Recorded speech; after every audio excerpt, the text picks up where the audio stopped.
नमस्ते बाल मित्रों, गुड मॉर्निंग एवरीवन। बच्चों, इकाई नंबर 1 चित्रपाठ, इनमें हमने 2 कहानी का अभ्यास किया। कौन कौन सी 2 बच्चों? तो सबसे पहले कौन सी कहानी हमें की? दयालु शिकारी। उसके बाद हमने कल कौन सी कहानी का अभ्यास किया? बातूनी कछुआ। और आज हम तीसरी कहानी पर चलते हैं। तो बच्चों, आपके पाठ्य पुस्तक में आप देख सकते हैं पेज नंबर 3 पर पहली जो कहानी थी, स्वाध्याय के प्रश्न नंबर 2 की बात कर रही हूँ मैं बच्चों। नीचे 2 प्रसिद्ध कहानियों के चित्र दिए गए हैं, उनके नाम लिखकर कहानी लिखिए। वो जो प्रश्न है उसमें 2 कहानी दी गई हैं। इसमें हमने कल एक कहानी का अभ्यास किया, बातूनी कछुआ। आज हम वह जो आपकी पाठ्य पुस्तक है वो आप देखिए। कल हमने यह कहानी का अभ्यास किया, कौन सी थी? बातूनी कछुआ। और आज हम उसके पास वाली दूसरी जो कहानी है उसका हम अभ्यास करेंगे। यह जो कहानी है वह आप जब छोटे थे तब से यह कहानी सुनते आए हैं बच्चों। आपने यह कहानी गुजराती में भी पढ़ी होगी, गुजराती में भी आपने इस कहानी सुनी है। तो गुजराती में वह कहानी है, उसका नाम क्या था आपको याद है बच्चों? इस कहानी का आप चित्र देखिए और चित्र देखकर आपको याद आता है कि आपने यह कहानी जब छोटे थे तब से यह कहानी आप सुनते आए हैं। ऐसा आपको लगता है? नहीं लगता है तो एक बार ध्यान से गौर से देखिए कि आप जब छोटे थे ना तब से यह कहानी आपने सुनी ही है, गुजराती में सुनी होगी। किसमें सुनी है बच्चों? गुजराती में। तो गुजराती में એને શું કહેવાય ખબર છે બાળકો? આ વાર્તા જે છે એ વાર્તાને તમે ગુજરાતીમાં સાંભળી હશે, સાંભળી છે ને બાળકો? કઈ છે ખબર છે બાળકો? ગુજરાતીમાં એ વાર્તાનું નામ શું હતું? તરસ્યો કાગડો. શું હતું? તરસ્યો કાગડો. એ વાર્તા જે છે એને અહીંયા હિન્દીમાં મૂકવામાં આવેલી છે. તમે સાંભળી છે ને બાળકો તરસ્યા કાગડાની વાર્તા? આ એ જ કહાની છે. એ કહાનીને હિન્દીમાં મૂકવામાં આવેલી છે. શેમાં મૂકવામાં આવેલી છે બાળકો? હિન્દીની અંદર. તો હિન્દીની અંદર એ વાર્તાનું શીર્ષક એટલે કે એ જે વાર્તા આપેલી છે એનું નામ શું કરી નાખ્યું છે? બુદ્ધિમાન કૌવા. ગુજરાતીમાં એને શું કહેવાતું હતું? તરસ્યો કાગડો. શીર્ષક જ અલગ છે પણ વાત એક છે. કેવી રીતે વાત એક છે? તરસ્યો કાગડો, પાણીની તરસ લાગી હતી અને એને પાણી મેળવ્યું.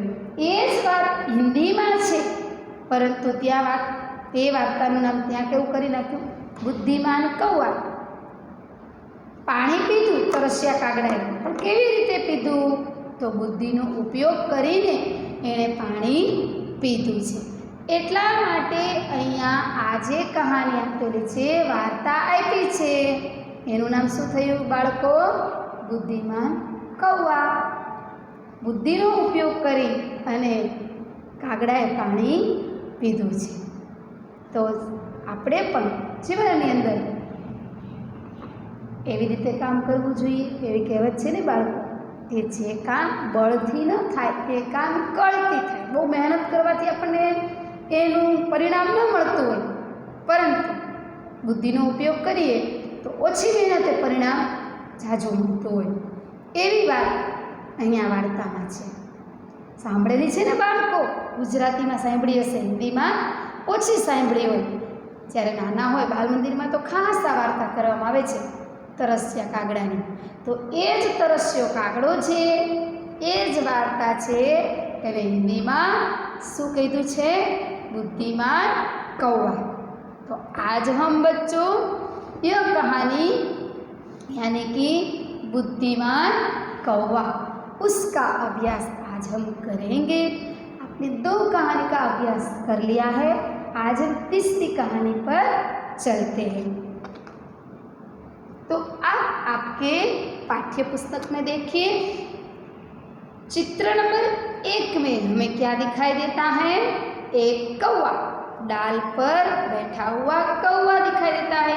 झाड़ वृक्ष की डाल पर बैठा हुआ कौवा है और उसके सामने एक घर दिखाई देता है और उसके सामने घर के पास कौवे के सामने एक घर है और घर के पास एक क्या है? एक कुंजा है। क्या है? कुंजा है। उस घर है वो कैसा घर दिखाई देता है? चौपड़ी जैसा। कैसा घर दिखाई देता है? चौपड़ी जैसा। वह हमें देखा वहाँ पर कौन क्या दिखाई देता है? कौवा, बाद में चौपड़ी जैसा घर दिखाई देता है और उसके सामने क्या दिखाई देता है? घड़ा दिखाई देता है। उसे कुंजा भी कहा जाता है। घड़ा है, झोपड़ी जैसा घर है और उसके सामने कौवा एक डाल पर बैठा हुआ दिखाई देता है। बाद में हम दूसरे चित्र पर जाते हैं बच्चों। तो दूसरे चित्र में क्या दिखाई देता है? कौवा जो है वह कौवा उड़ते उड़ते कहाँ पर आया है? उड़ते उड़ते वह घड़े पर आकर बैठता है। तो उस घड़े में उसको पानी नीचे दिखाई देता है। कम है पानी, कम होने की वजह से घड़े में पानी नीचे है, बहुत ऊपर नहीं है। ऊपर हो तो कौवा पी सकता है ना पानी। कौवा नीचे होने की वजह से कौवा घड़े में से पानी नहीं पी सकता है। इसलिए कौवे ने बुद्धि लगाई। क्या लगाया? बुद्धि लगाई कि अरे इसमें तो पानी कम है, कम होने की वजह से पानी नीचे है, नीचे है तो मैं पानी किस तरह पीऊँगा? इसलिए उसने क्या सोचा? पानी ऊपर लाने के लिए सोचा। क्या सोचा? पानी ऊपर लाने के लिए सोचा। तो पानी ऊपर किस तरह आएगा वह उसने सोचा। तो वह पानी में क्या डालता है बच्चों? कंकड़ डालता है। तो दूसरे चित्र में घड़े पर बैठा हुआ कौवा दिखाई देता है और कौवे के चोंच में क्या है? कंकड़ है। कौवे के चोंच में क्या है? कंकड़ है। तो वह कंकड़ किसमें डालेगा बच्चों? पानी में डालेगा। कंकड़ डालने की वजह से पानी जो है वह ऊपर आएगा। कहाँ पर आएगा? ऊपर आएगा। ऊपर आ जाने की वजह से कौवा अपनी प्यास है वह पानी पीकर बुझा सकेगा। तो तीसरे चित्र में हम देखते हैं कि कौवा, तीसरे चित्र में हम देखते हैं कि कौवा खुश होकर उड़ता हुआ दिखाई देता है। तो क्यों खुश हो गया बच्चों? क्योंकि उसको बहुत प्यास लगी थी। किसको प्यास लगी थी? कौवे को। तो पानी पीने के बाद वह बहुत खुश हो गया और खुश हो जाने की वजह से कौवा पानी पीकर उड़ जाता हुआ हमें तीसरे चित्र में दिखाई देता है। तो बच्चों यहाँ पर हमने जो बात बताई वह चित्र में जो दिया गया है उस चित्र को देखकर हमने यह बात बताई। अब हम इस चित्र को देखकर क्या बनाएंगे? कहानी बनाएंगे। क्या बनाएंगे बच्चों? कहानी बनाएंगे।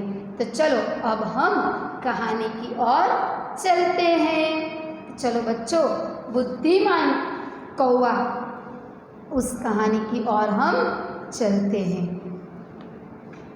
आपत्ति आने पर हमें धीरज से काम लेना चाहिए। आपत्ति यानी कि मुश्किल हमारे जीवन में भी ऐसा है बच्चों।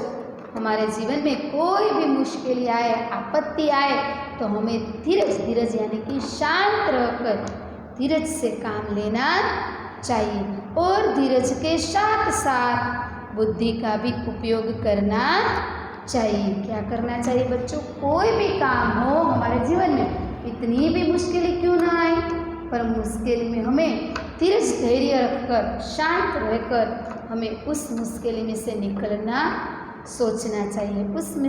जो हमारे जीवन में तकलीफ आई है, आपत्ति आई है, संकट आया है, उसमें से हमें धैर्य के साथ हमें जीवन में उन मुश्किल में से बाहर निकलना चाहिए। उसके साथ साथ हमें बुद्धि का भी उपयोग करना चाहिए। और इस चित्रपाठ में यानी कि हमने जो चित्र देखा उस चित्रपाठ में बुद्धिमानी यानी कि बुद्धिमानी से काम लेने वाला कौवा भी, बुद्धिमानी से काम लेने वाला कौवा भी हमें इस कहानी से यह सीख देता है। उसको प्यास लगी थी, पर क्या हुआ, घड़े में पानी कम था, तो प्यास तो लगी ही थी, पानी पीने के लिए चाहे तो चाहे कहाँ, इनमें है पानी है तो सही, पर कैसा है, नीचा यानी कि कम। तो कम होने की वजह से वह पानी किस तरह पी सकेगा, वह निराश होकर बैठ गया, तो उसे पानी नहीं मिलने वाला है। पर उसने क्या किया, बुद्धिमानी, उसने अपनी बुद्धि का उपयोग किया। कौन सा उपयोग किया, बुद्धि का।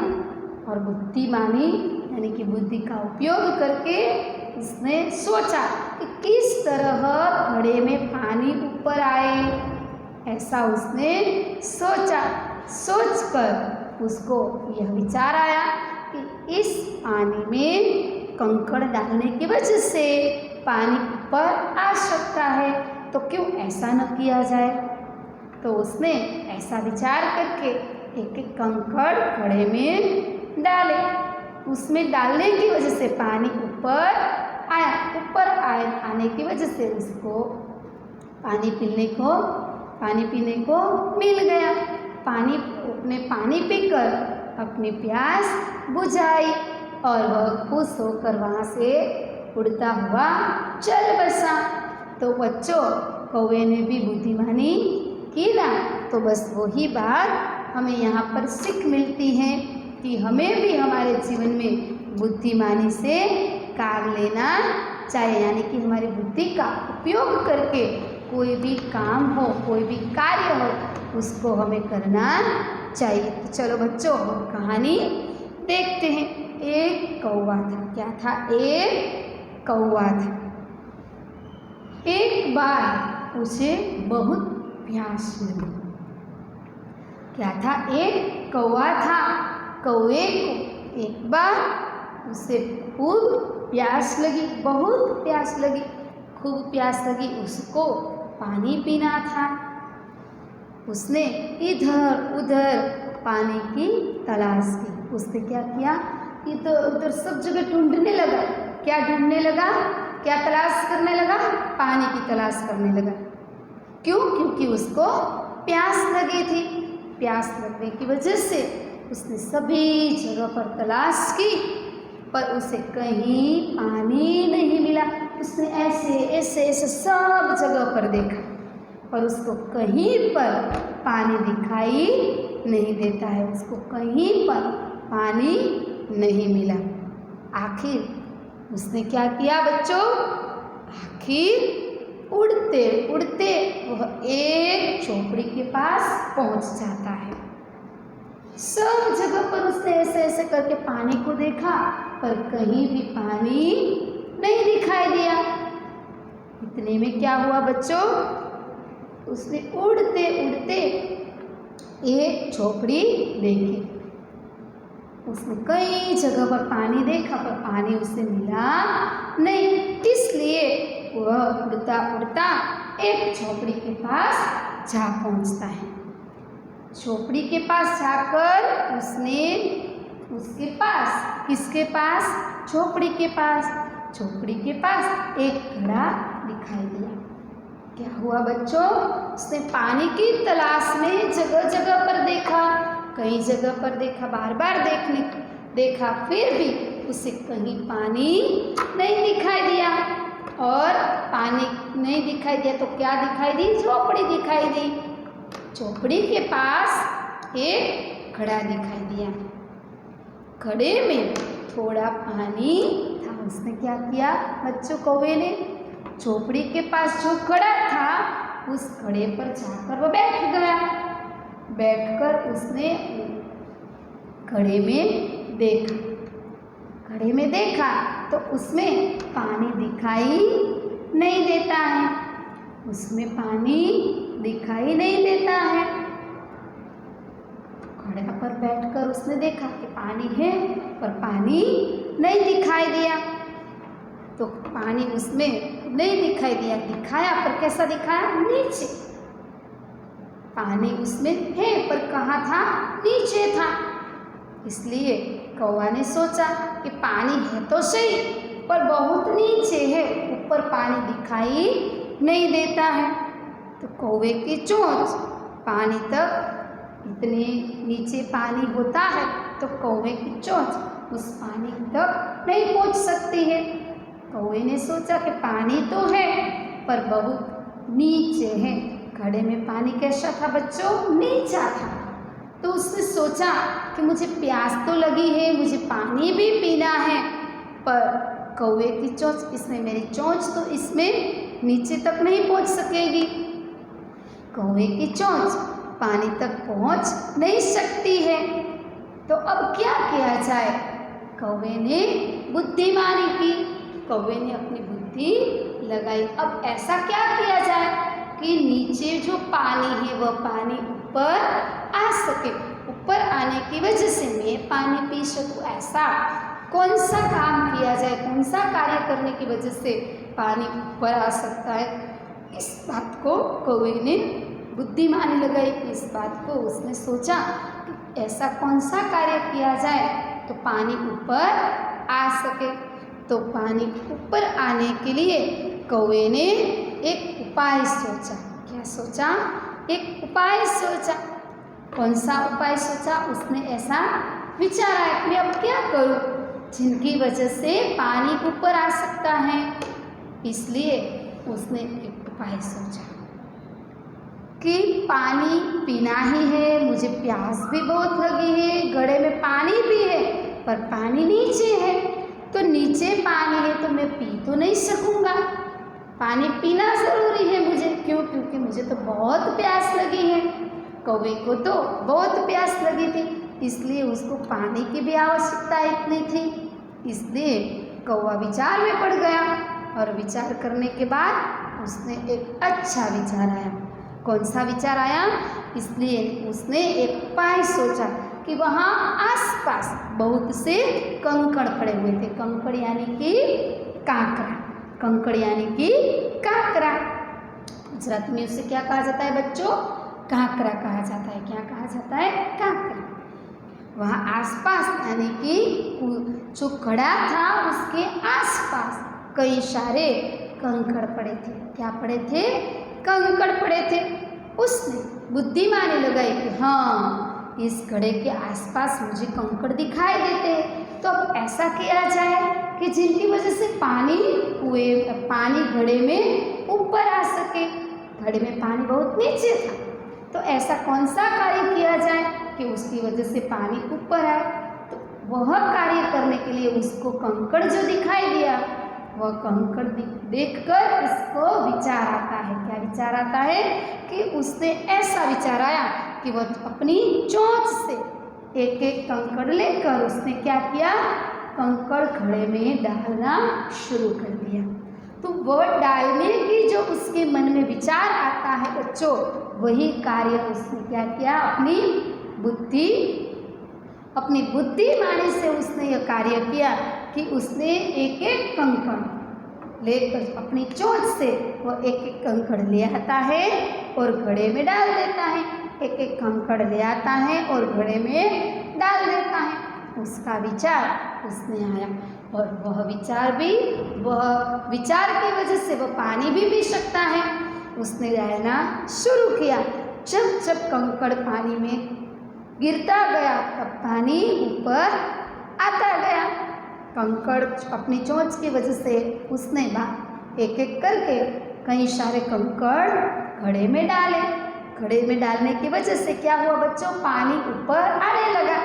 कंकड़ नीचे जाता है तो पानी कहाँ आता है, ऊपर आता है। कंकड़ों के कारण पानी घड़े में मुंह तक आ गया, उसकी चोंच तक, अपने मुंह तक आ गया और वह पानी पीकर अपनी प्यास बुझाई और प्यास बुझाकर वह आनंदित होकर उड़ जाता है। तो बच्चों यहाँ पर हमने देखा कि कौवा अपनी बुद्धिमानी से, कौवे ने अपनी बुद्धिमानी से कैसा उपाय सोचा। कंकड़ डालने का उसे विचार आता है तो वह विचार उसने कंकड़ विचार के कारण उसने कंकड़ डाले। कंकड़ डालने की वजह से पानी ऊपर भी आया और पानी ऊपर आने की वजह से वह अपनी प्यास भी बुझा सकता है। तो बच्चों इस कहानी से हमें क्या सीख मिलती है?